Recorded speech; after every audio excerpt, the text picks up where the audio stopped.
it was a struggle because he did not support it. Mm-hmm. And that was the biggest decision I made without my father's support at that point in my life, which was extremely difficult.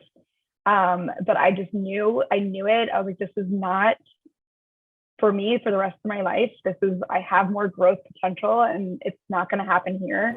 And I listened to myself and I made that decision. Welcome to The Defense Never Rests with Morgan Akins, your monthly dose of uncommon sense about all things legal and some that are not.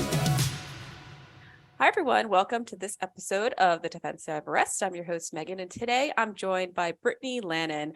And Brittany is a vice president of underwriting at Sampo International. And, she's here to talk about the exciting world of underwriting and how she kind of got into that role. She started out, in more of an accounting finance role and kind of weaved her way up, and she's super passionate about it. And when I talked to her on the phone, her and I talked for almost an hour just chatting about all things claims and life. And, so I'm excited to have her on. So with that, let's bring her in. Good afternoon. Or I guess it's morning for you, Brittany. Welcome to the Defense Never Rests. Thank you. Thank you. If I remember correctly, you are in San Francisco? I'm in San Francisco, correct. Oh, how lovely. Yeah, it is lovely. It's been great. It's very windy here today, but it's been pretty lovely that it's mid-February and blue skies and warm weather. So before we really jump in, I'm actually curious. Did you grow up out in California, or are you a transplant? I didn't. I'm a transplant. So I grew up in New York, grew up in Long Beach on Long Island, and then went to school upstate New York at Siena College. Mm-hmm. And then right after college, moved into Manhattan. I was in Manhattan for a little over 10 years. And then the pandemic hit and I chose to be one of the only people moving into San Francisco. Just really like going from Manhattan, an expensive city, to another expensive city. But it was a kind of, we're all working remote. Let me just check out a new city. And I came out here, got a sublet, and really just fell in love with it. So I'm still out here. Well, hopefully you got you were able to take advantage of some, I remember at the time, weren't rents dropping a little bit for, mm-hmm. I guess, for San Francisco standards. So hopefully you can reap some of that benefit. Yeah, I absolutely was able to, thankfully. So, and the other thing is people always talk about rent being comparable, Manhattan versus San Francisco, but in San Francisco, you do get a lot more space. So, that's the one big thing that I noticed. I had closets and an actual, bedroom with a door. So definitely different from that perspective. You didn't have to wash your dishes from your bed. Right, exactly. Just lean over, get some dishes done, fall asleep. That's something I never truly appreciated. When I graduated college, I remember interviewing for jobs in New York and really being completely blind to the cost of things and and just being young and stupid and being oh, I could totally live in New York on this measly little salary. I don't know where I thought I was living. I know. Yeah. I actually moved into Manhattan in 2009. So I also was able to take advantage of the rents at that point too. Oh, because at that point, rents were dirt cheap. So I did pretty well from a rent perspective, even though I was living in expensive cities. Well, hopefully you have a little bit of a rent control situation too, that it just didn't jump up as things, improved. Yeah. Yeah. It's not too bad. I can't complain. Really can't.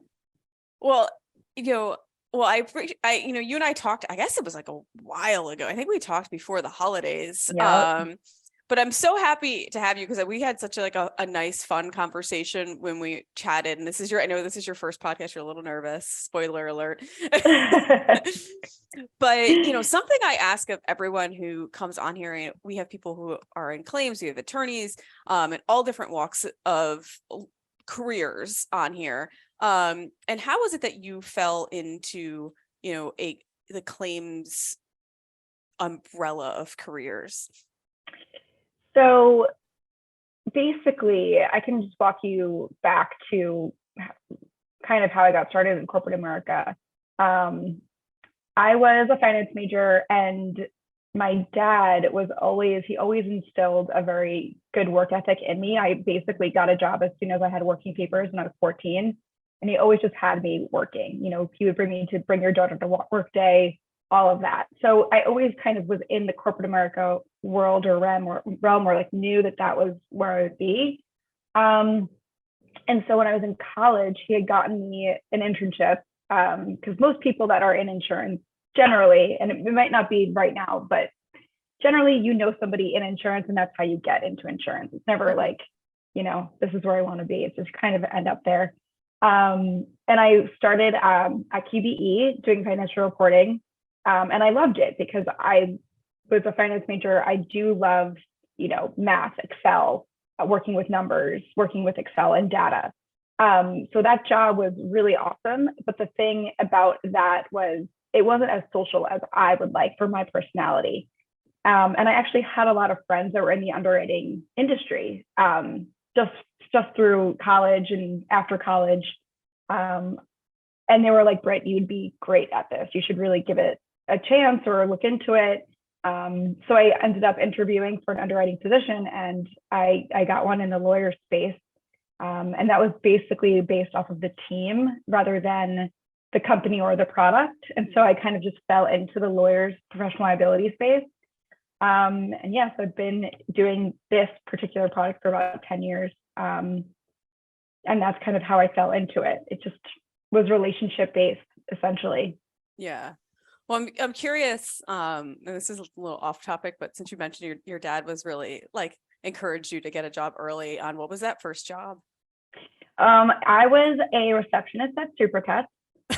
I think he basically like got his haircut at Supercuts and they were like, oh, job wanted. And my dad was just like, can you go interview? And so I interviewed to be the receptionist at Supercuts. And that was my very first job. So I swept up hair, took people's names down and sold inventory.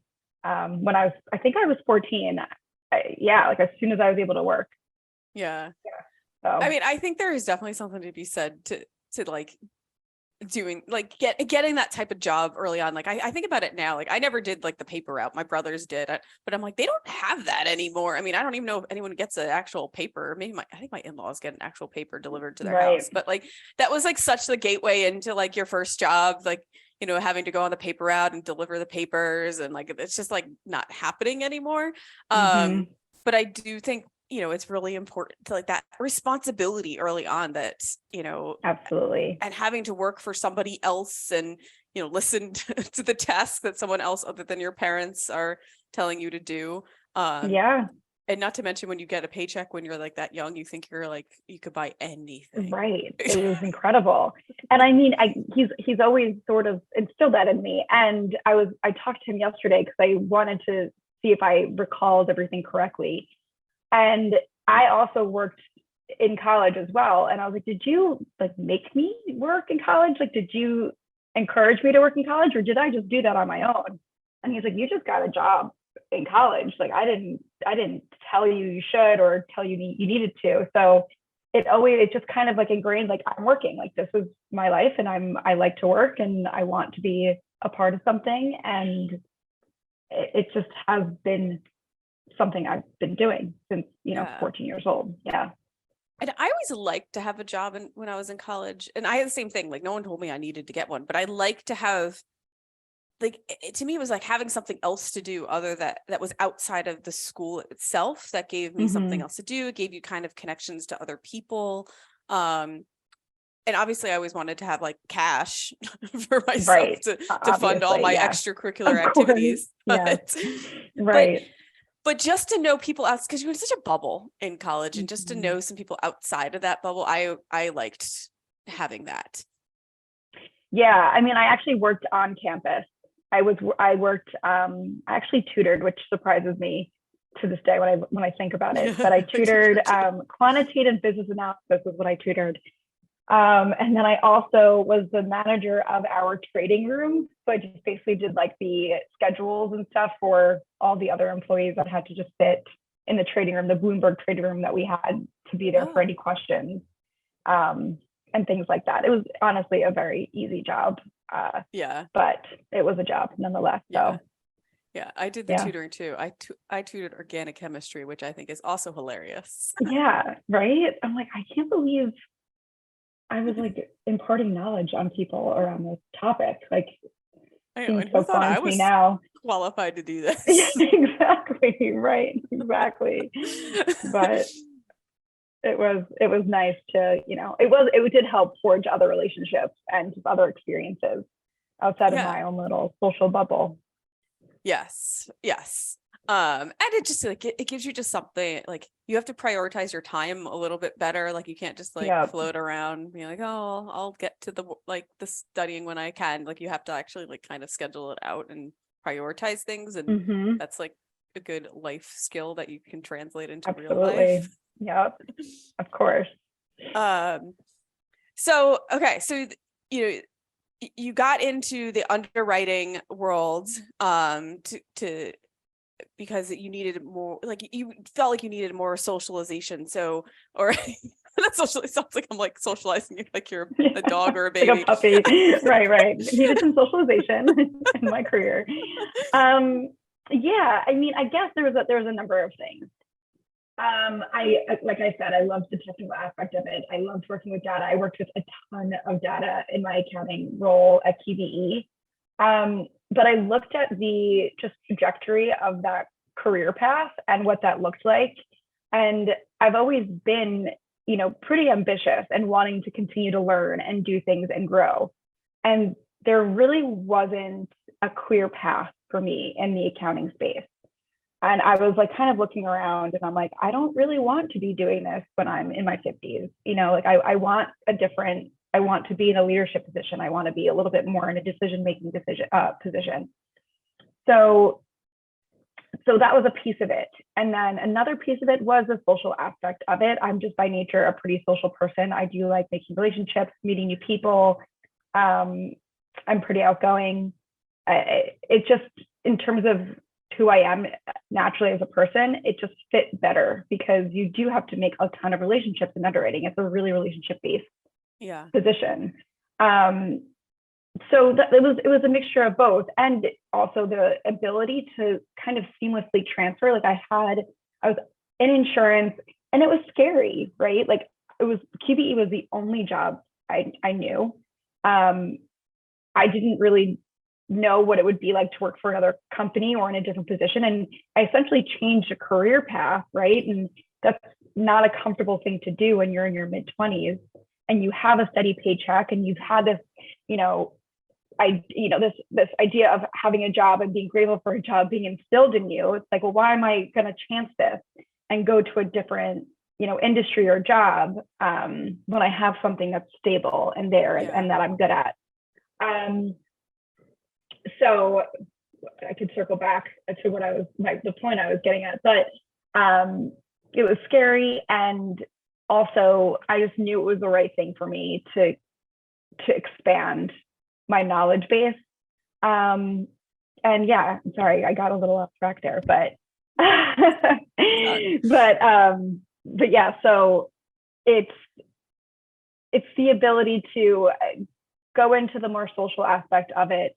And then also it is a position where you're constantly learning and growing and you're constantly being challenged. And there's, you're never going to hit a plateau with underwriting, especially with a product like lawyers' professional liability, because the landscape is changing continuously, right? And there's just always things that you can learn about.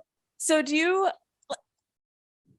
you like while you're making like or going through like the mental gymnastics of making these changes, like is your father someone like you would like really rely on to bounce like these career ideas off of? Yeah, so it was a struggle because he did not support it. He wanted me to stay at QBE. Mm-hmm. And that was the biggest decision I made without my father's support at that point in my life, which was extremely difficult. But I just I knew it. I was like, this is not for me for the rest of my life. I have more growth potential and it's not going to happen here. And I listened to myself and I made that decision. And the thing that's great though, is even though he didn't necessarily support it, he really did teach me to do my due diligence, right? Like, what am I getting into? Not jumping into something without really figuring out, does this work for me? Is this the right position for me? So he kind of really just challenged me rather than didn't support me, essentially. But it did feel at the time pretty major to kind of go against what my dad recommends for my career path, being that he was such a big part of it throughout my entire life. So has he come around now? Yeah, he definitely has. And it's funny. Anytime that I come to him with any big life or any big decision, I kind of come prepared. Like, I really do. I'm like, I've thought about this. This is what's going to happen, and I'm just more. And it makes me more confident in my decisions, actually. So it's helped. That's such a valuable thing to have, though, to have like someone push back and not just be like, that's okay, whatever you want to do. I guess I remember when I decided I was in a career and I decided I wanted to go to law school, and my mom was like, okay, like she, and I probably would have gone even if she had challenged me on it, but she was like, okay, whatever you want to do. Yeah. I mean, I also kind of had that personality myself, so I did need that in my life. Like, I kind of was like, all right, yeah, that sounds fine, or okay, yeah, sure, I'll give that a shot. So I did need kind of more structure around that decision-making process. So I'm so grateful for that. Okay, so you make the change though, and you just need to leave QB and then move into underwriting at Sampo, which is where you are now, but you had a little bob and weave in between. I did. Kind of back to what I was saying earlier in terms of career growth trajectory, wanting to be in a leadership position, wanting to be kind of more a part of the big picture. So I started Endurance, and then got bought by Sampo. And I kind of was like, in any kind of job, I'm like guns blazing for the first 6 to 8 months. Like, I just want to be in everything, want to be like invited to everything, and want to be immersed in whatever I can around, the industry or what's going on or who can I meet and all that stuff. So the first few months or year of Endurance, I was I would cancel on my friends last minute all the time, just because if I got invited to something, I'm like, I'm going. Like, I was everything I said yes to in the first, basically probably year, if not more, of my career.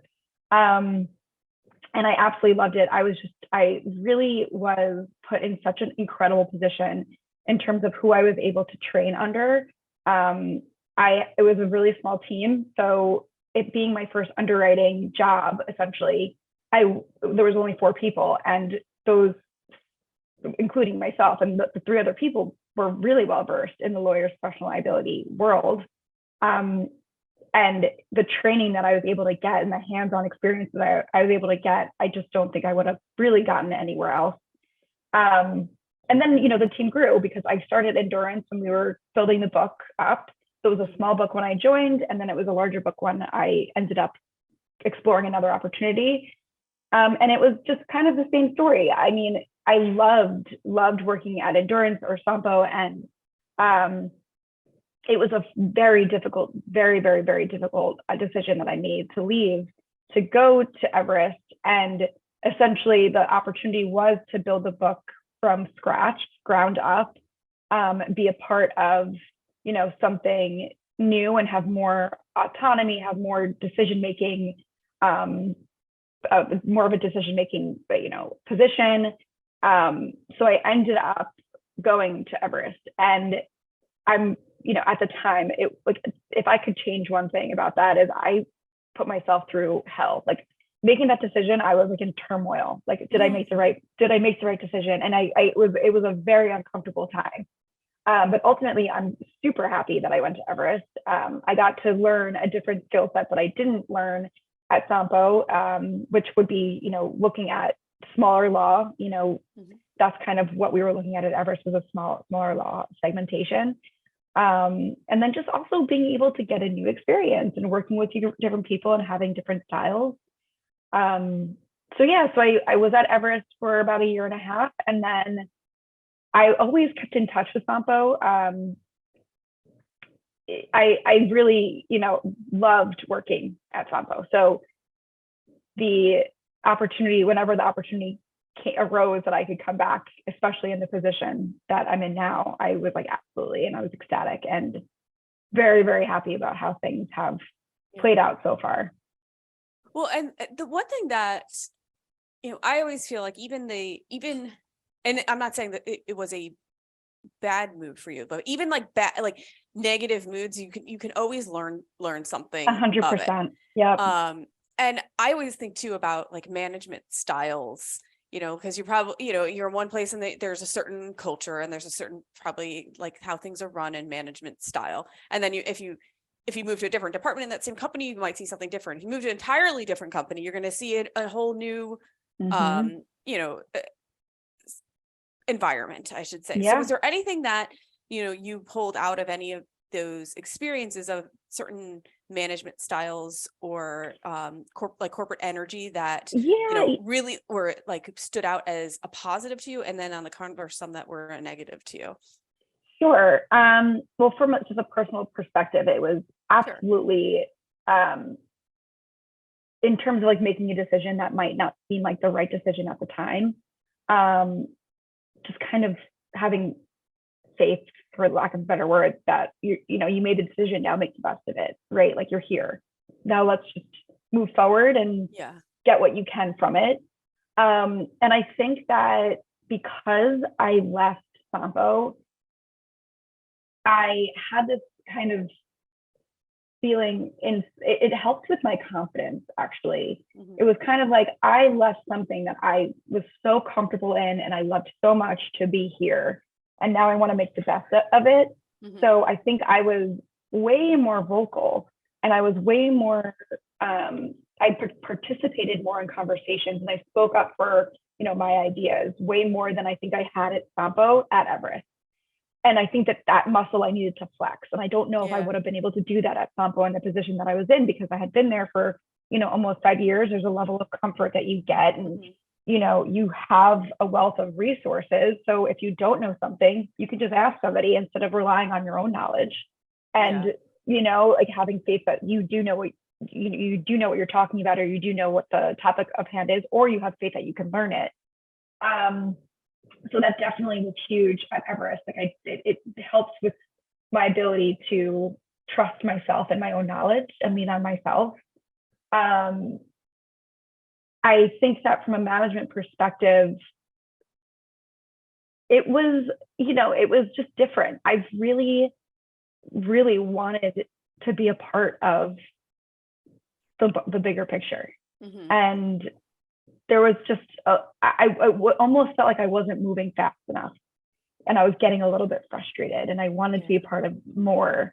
And it wasn't exactly what I had envisioned. So coming to terms with that as well. And, I had certain supporters that made me feel and trust that I was going in the right direction. But there was a lot of pushback. It's hard when you're known at a certain company and then you leave, you basically have to build your name up again. Like you need to, show who you are, and it's not just known and assumed. So going through that period too was difficult, proving yourself again. Which was great, but at the time it's frustrating. It's like, I'm being doubted. Why am I being doubted? I know what I'm doing, but it's just the nature of, they don't know me. They don't know what I'm capable of. They don't understand, my background or knowledge or whatever it is. Yeah. But it also kind of gives you an opportunity to not to reinvent yourself, but like how you're so comfortable in another position and you move to a different company. You're like, okay, like I can bring out this side of me a little bit more here because no one knows me really yet. Yep. So you can kind of like create, how you want to be perceived. It's so hard to change that once you've already been somewhere for a while. So you can kind of, not reinvent yourself, but like choose what you want to highlight of yourself. Yeah. And I think that was that whole thing about kind of being not assertive, but a little bit more assertive and a little bit more just vocal. Like that I don't think would have happened, or it would have taken me longer if I had stayed and I didn't, Yeah. you know, make that jump at the time.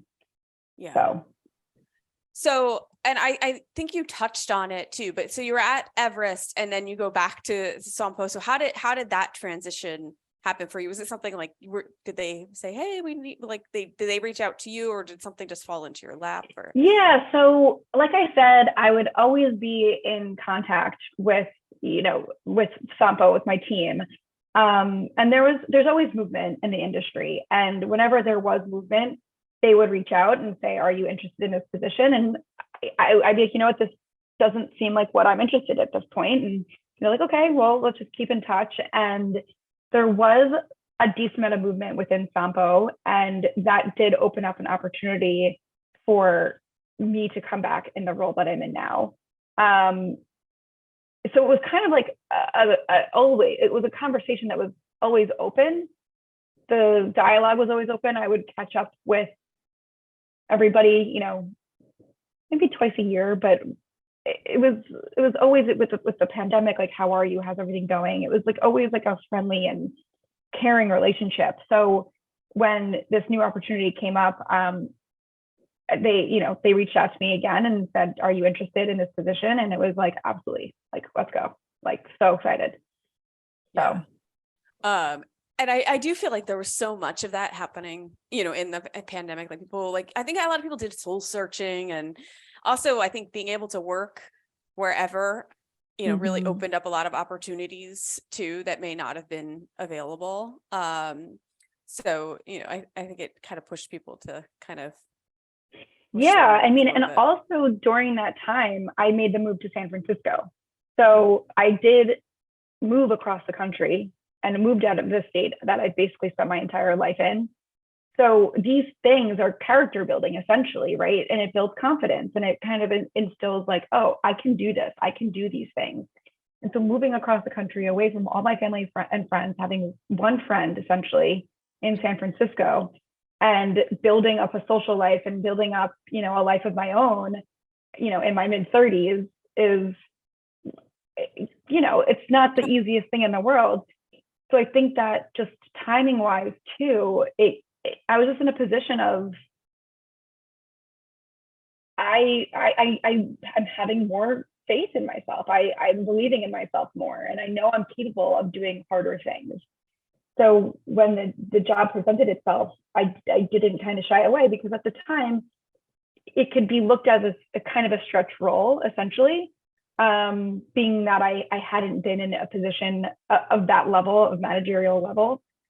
But at the same time, I knew I could do it. Like, I didn't have any doubt in my mind that I'd be capable, and I'd learn, and I would have support, and I'd reach out to people if I had questions. And like, I just knew I'd be able to do it. So all of those things combined, I think, made that transition really easy for me. And it was way more exciting than scary, right? Like, it just worked out really well. Yeah. And I really hand it to you though, too, when you mentioned again, like, moving to San Francisco and like not even like really knowing anyone there. I can't like that's I mean, good for you. But I just think back to even like the time mid-pandemic, it's not even like everyone's weird about being social. I know. Like, I know. I don't know. I don't really know what I was thinking, but I'm glad I did it. I was living with my parents, actually. So I had gotten out of Manhattan, and I was at my parents' house because I was in a junior 1-bedroom in the East Village in Manhattan, and I knew that I would lose my mind if I stayed there. Yeah. So I was back with my parents, which was incredible. Like, having that time, I would never think in a million years that I'd be eating dinner with my parents every night at 5:30 ever again. You know, like, it was just really awesome to be able to get that time with my parents. But at that point, I had been home for, you know, over half of a year, and it was kind of like a very low risk move. I got a sublet. If I wanted to come home, I could. Yeah. Everyone was remote. So it was sort of, and I went in very mindfully about it. Like, I might be lonely. I might be bored. I might miss home. And I was very prepared for it. I was like, this might happen, and I'm okay with it. And just going in with that like mindset of acceptance, like, okay, like, this might suck. I might hate it. I might not like this, but let me see how it goes. And if I really don't like it, I can come home, which is a really wonderful thing that I'm able to have. Yeah. Really grateful for that. And, I think back to like the whole, the time that, everything shut down, and some of those things are, you think about so fondly. I think we all got to experience like, something that wouldn't have happened otherwise. Like, me and my family, my mom has a place in Florida, and I took my kids down to Florida for like a month because I'm like, well, you know what? You can do school down here. I can work down here, but we can go to the beach and the pool, and why not? And the flights were so cheap. So cheap. It's like and it really $40. is. It's a truly why not? Like, why not? Like, why am I, especially in New York in the winter, and even more so being in Long Beach, which is just like a suburb. It's on Long Island, but it's, close to the city, but not really. And the winter is like depressing. It's cold. It's gray. There's not much going on. I'm like, why am I going to do this to myself? Like, I can work from wherever. And I came to San Francisco in February of 2020, which helped. So having that experience and really loving the city and just how beautiful it is. And I was like, let me just do it. Well, good for and you. that was the first time that I didn't in terms of decision making, that was the first decision that I made without consulting a single person. I didn't ask anybody their advice. I didn't ask anybody their opinion. I was just very convicted. I was like, I'm doing this, and no one's going to stop me. It was the first time that I really didn't like ask anyone essentially for permission. It was really just, I'm going to do this. Yeah. So, well, good for you. I'm happy about it. I'm glad I did this. So in your current role, let's talk about that a little bit. So how has your role changed now that you're from before, what are you doing now? Because we've kind of glossed over it. Absolutely. Yeah. So what I'm doing that's different really is I feel like I actually get to use that technical part of my brain even more than I was before, as just like kind of a desk day-to-day underwriter, because now I get to have conversations with senior management and actuarial and claims and look at like what's working, what's not working, and using that, like using data to assess that information, and then taking that information and communicating it to the team, communicating to the brokers, informing the firms and our clients about what we're seeing on our end. So that's probably like my most favorite part about where I am from a position standpoint, just being a part of those like bigger picture, like what do we want to be doing differently? How do we want to be looking at things differently? Perspective. So that's been awesome. And then I also have always, from a managerial perspective, I think anyone on the team could attest that I really care about their professional development, their growth, their happiness, that they're doing what they want to be doing, or they're engaged, or they're learning. I've always just been passionate about everyone I work with and their happiness and success. So I just really, the position I'm in now is exactly where I wanted to be when I started this career path. Yeah. Well, and that's awesome, because that's you're the type of manager that people probably want to have, that someone that actually cares about not only like that they push them to do like, a good job, but they care about them as a person and their growth. Because you're really, you're being a mentor, and that's what everyone needs, a mentor, whether they're seeking one out or you find someone to mentor.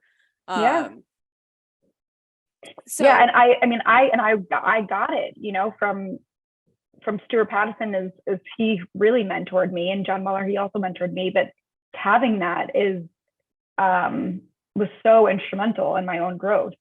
And, I got pushed to do things that were so out of my comfort zone, and it's really important to have someone to do that for you.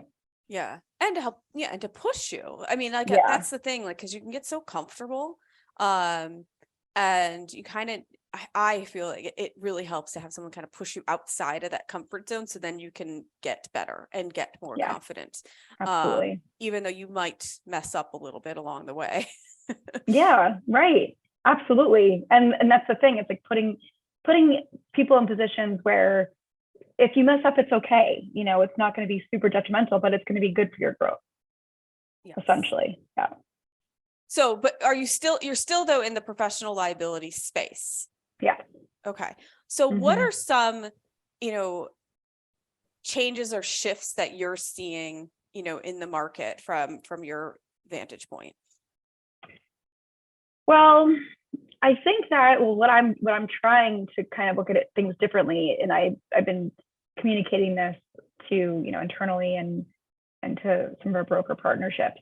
I think that in the market itself, the way that lawyers' professional liability was always looked at was from a firm size perspective, like a headcount perspective. And I do think that that's a piece of it, but I think that what the firm is actually doing should have a bigger play on their coverage rather than how many attorneys are at the firm, right? Because it's really what is the risk that's being presented by insuring this firm. And it's not because they have 20 attorneys, it's because they're working on really large, underlying valuations, or whatever it may be. And that's where the risk is, right? If one of those goes wrong, that's what's going to be the damages, essentially. So that's a little bit difficult to kind of shift in the market, but we're doing our best to look at it from that perspective. And I think that it just affords a more thoughtful approach to the underwriting process.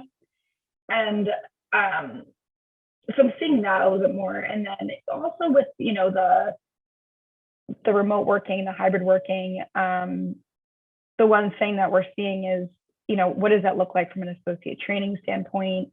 How is that going to change? How is that going to develop? Are the associates getting the same amount of training? Probably not, right? And, you can go even further and say AI is emerging, and what is going to happen with all the bots? And are they going to be taking over associate roles? Or on the flip side of that, is just the information is going to be at the fingertips of all the attorneys, so the training isn't really there because you're not in it, you're not doing it, it's just the information's there. So those are just things we're kind of looking at, just to touch on a few of them. Yeah. Well, what stands out a little bit though about what you said about talking about exposure, because typically though you see, cases that are or matters that have the big higher exposure which you're going to need larger coverage tend to go to be at the larger firms.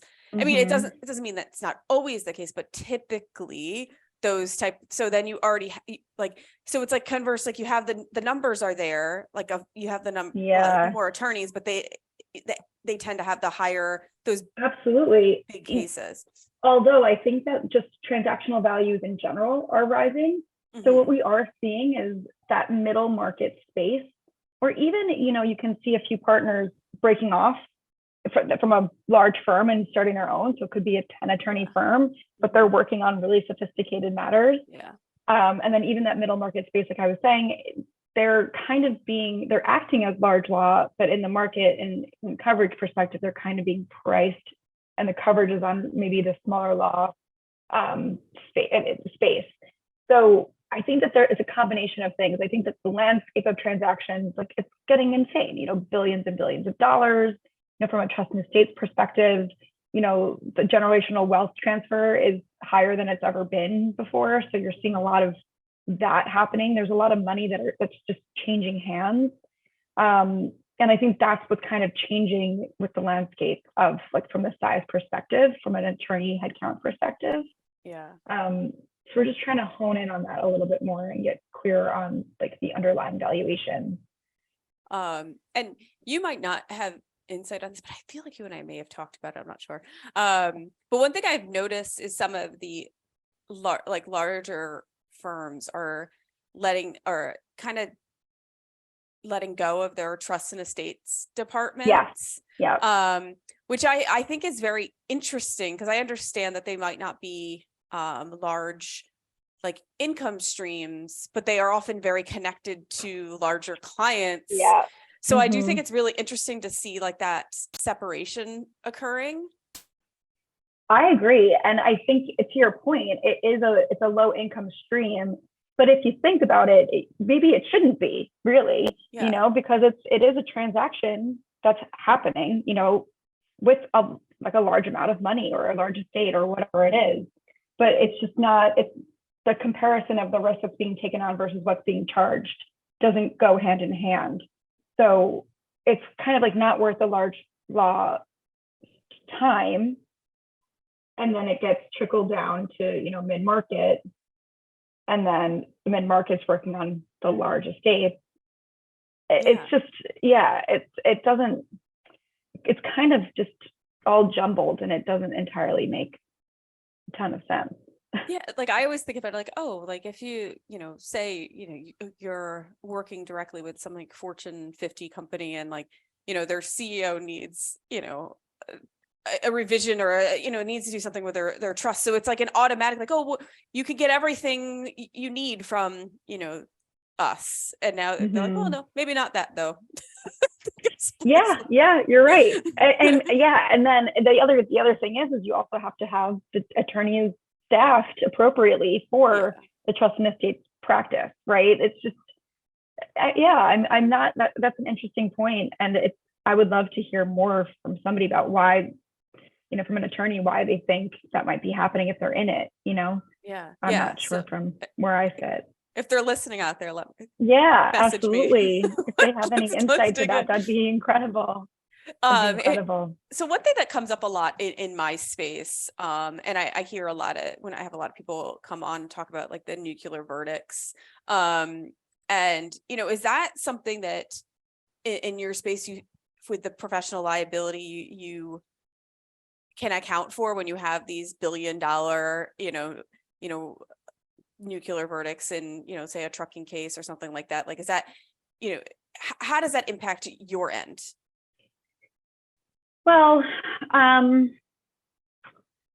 it impacts it in a way where when it gets to be that large of, a damage or valuation, it essentially comes down to like almost kind of limit management. It's the really only thing we can do, and where we're deploying the limit. And when they're really, really large, it's almost like cat cover, even no matter where you are. Yeah. So it's scary because you don't know when it will happen. And that's why we want to be super, mindful of those very, very large transactions and how we're deploying limit and at what, what layer, what position, and what we're charging for it. And that's why, there are some firms that co-insure, and that's always helpful to see. And at that point, it's kind of like, that makes sense, right? If it's that large of a settlement, it helps if there's, a large retention or a large co-insuring policy or something like that, because it basically helps with that, like basically cat cover approach. Yeah. So, what about, because you've talked about how you love being in underwriting, but what about it makes you so passionate about it? Like, I know you love the data and you love the looking at the numbers, and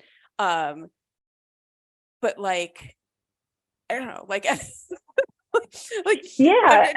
curious what not to say that there shouldn't be passionate, but I'm curious what your thought process is. I think it's really interesting, especially with the products that, I get to work on from a lawyer's professional liability standpoint, because we're looking at something different with every single firm.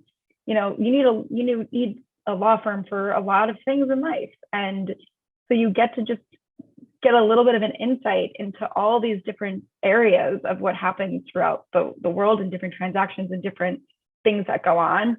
And it's interesting to learn. You're always learning something new. There's always a different way to look at it. There's always a way to be creative about it. That's probably one of the most fun pieces of it, is looking at a firm that, might have had claims in the past, and looking into it and figuring out, like, are they a better firm today than they were yesterday? And what risk management procedures have they put into place? And from a pricing perspective, does it make sense from a profitability? Like, can we get them to a profitable standpoint? It's like all those little pieces. It's like a little puzzle that you get to put together. And, you know, working with the brokers, meeting the firms, hearing from them, hearing their story, hearing about what they've been doing on their end and what they do. There's just always something new. And, you know, we go to a number of conferences throughout the year, and they always have like really great content for us to learn more. I mean, again, there's some underwriters that are lawyers, but then there's a lot that aren't. So I'm not a lawyer. I don't know the law like a lawyer would. So going to these conferences, there's so much to learn. It's just a really, you know, complex space. And I think that that's what I really like about it. And and just the underwriting industry in itself is, the people are great. The flexibility is great. Yeah. You know, there's always opportunities to learn and grow. Yeah. And upward mobility. I mean, Yeah. let's face it, that's we always want room, you know, to go. So, but, you know, when you're looking at like the data points for, say, a particular law firm or whatever they may do, are there certain, like, what are the particular challenges that you see or setbacks to, for that particular firm to achieve like the coverage that they need? Yeah. So I guess a setback, so it's another interesting thing from where we sit. You know, we look at risk management every day, and we look at, you know, claims that come through and the underlying facts and what happened, what the firm did, didn't do, et cetera. And from where we sit, for the most part, a lot of these claims are preventable from very simple procedures, right? Like properly documenting stuff, you know, getting conflict waivers, getting non-engagement or disengagement letters and actually getting them signed.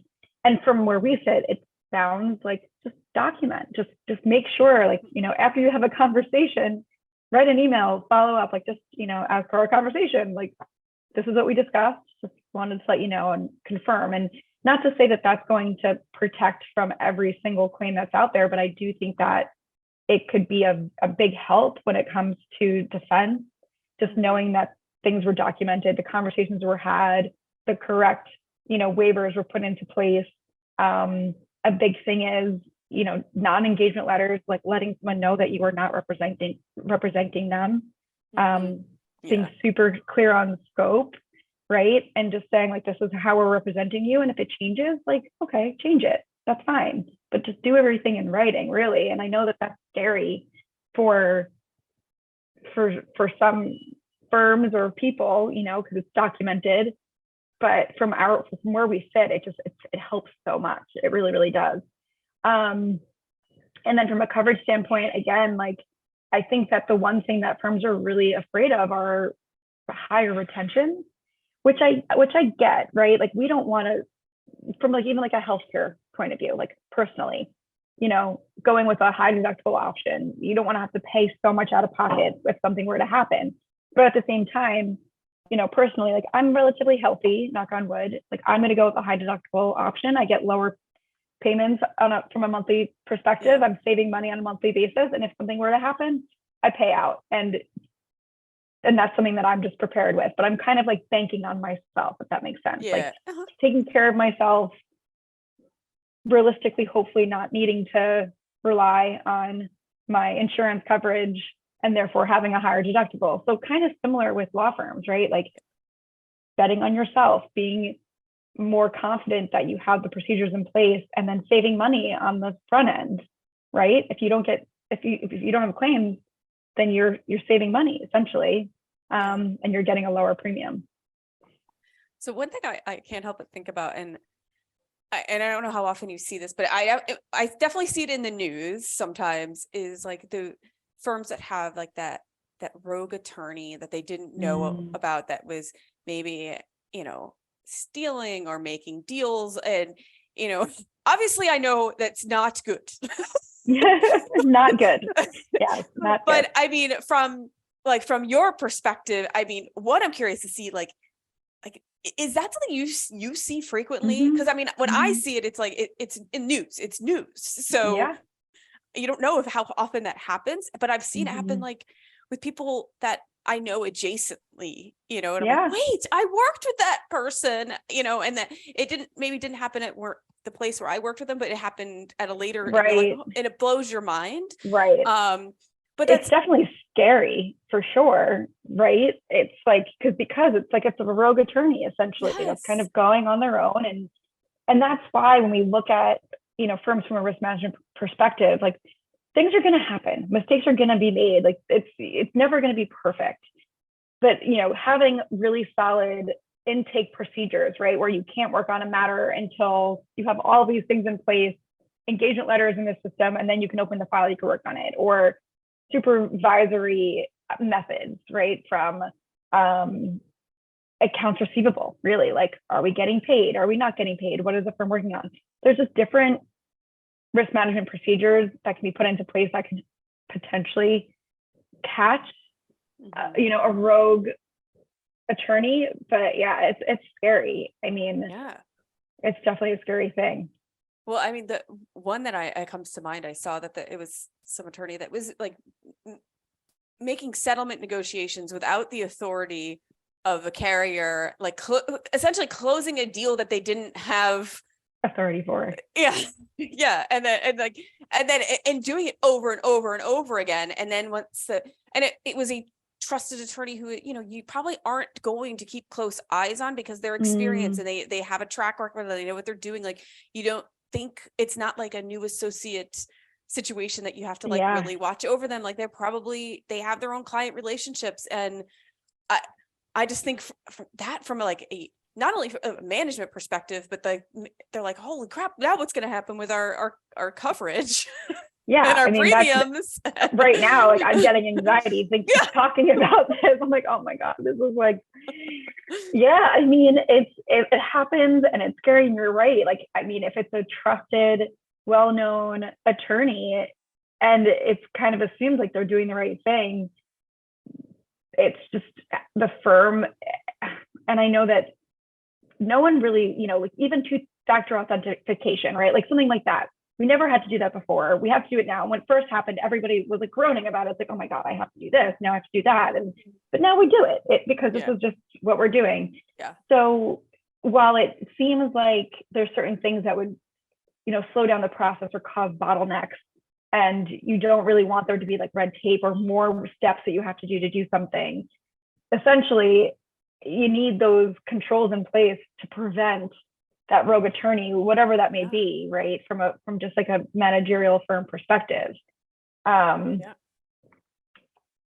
what else are you going to do about it, right? Like there's nothing else that you can do to prevent it if you don't have controls in place to stop it before it happens. Yeah. I mean, it's like the same reason, like we have, like if a settlement check goes out, like an attorney has to be in the office to make sure the correct settlement check is going, because you like, I mean, that's a headache to fix later. So it is definitely something you need a check and balance that you need to have in place. But I definitely could see how it can not easily happen, but could go unnoticed, because I sit here in this position, I'm a professional, like why I shouldn't have to have someone watching over me, but somebody else might need that because they're that rogue attorney and you just don't know. So it's better just to have a check.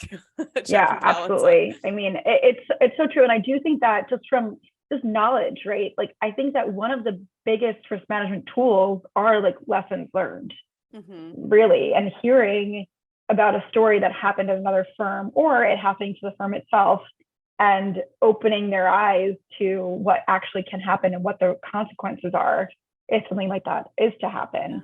I mean, even the settlement thing, there's so many things that can go wrong from a settlement perspective. I'm sure the social engineering where someone calls and changes the settlement instructions, and it gets sent somewhere else and not to the client or whoever should have gotten it. And I was talking to someone about this like 2 weeks ago, and people are starting to include the settlement instructions in the actual settlement document and not separate.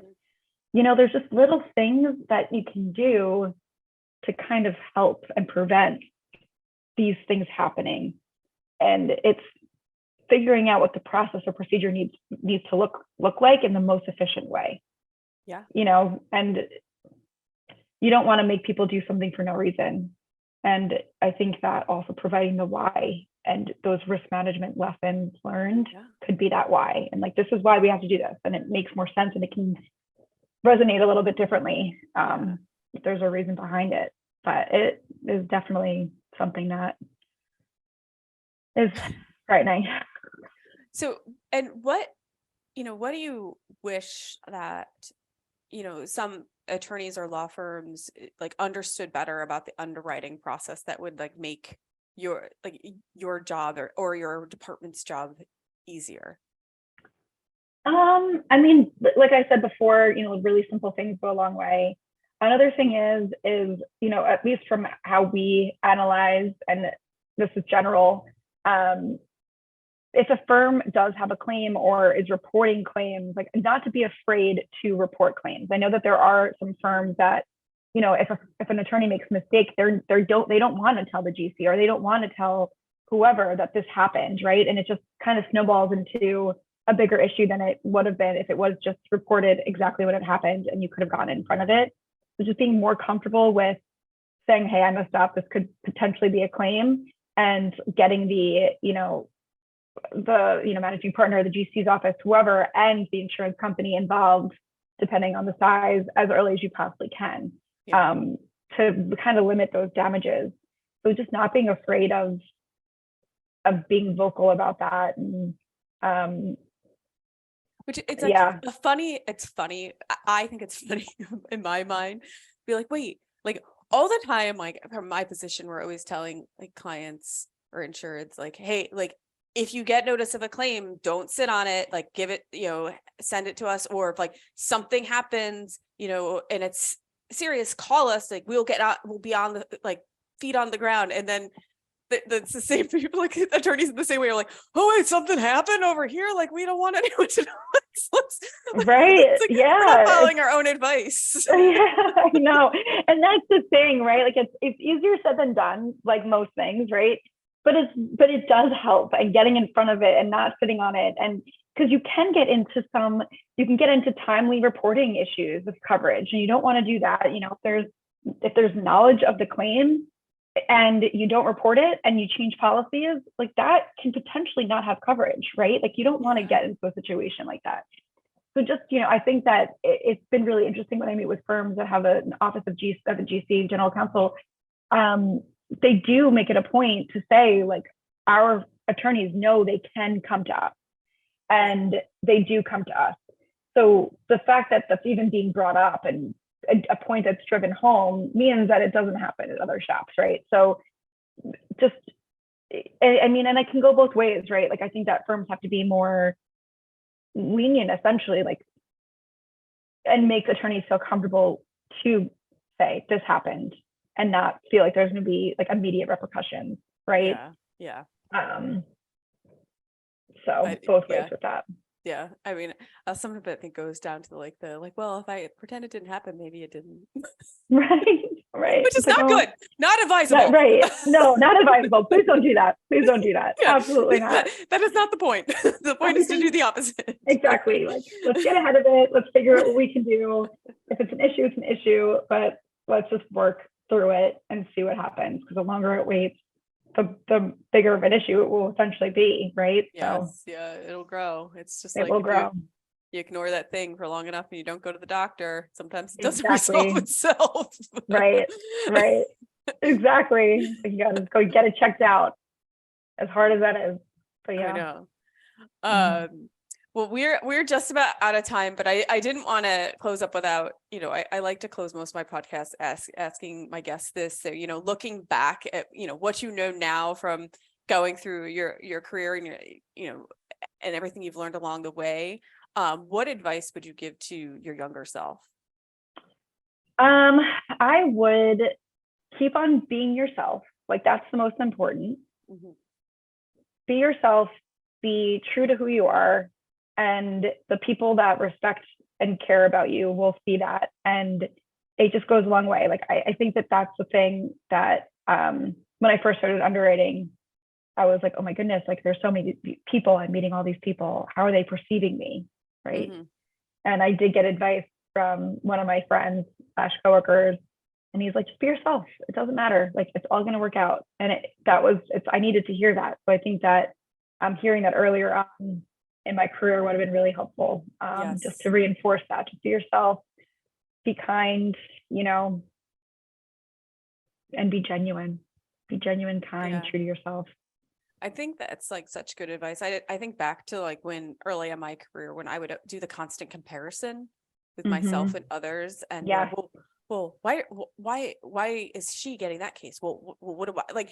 And it wasn't like, it was more putting myself down versus being like, trying to be something different that I'm like, and I wish I could do it differently. It's kind of like, that's their style and that's fine, but you don't have to do it that way. And no one has a blueprint. Nobody knows what they're doing, essentially, right? And that's another thing that I'd probably say. It's like, no one really knows what they're doing.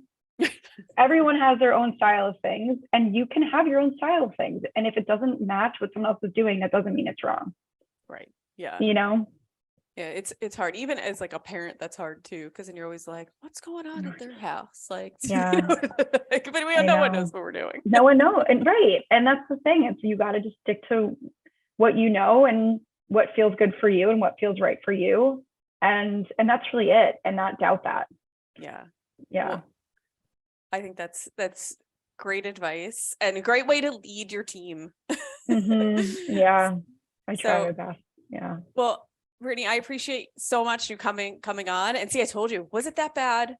No, this was so much fun. Yes, that was awesome. The hour went by really fast. It did. It really did. And as always, for everyone listening, if you like what you hear, please like and subscribe to the Defense Never Rests on Apple Podcasts. And you can also find us at YouTube at TDNR Podcast. And thank you so much for tuning in.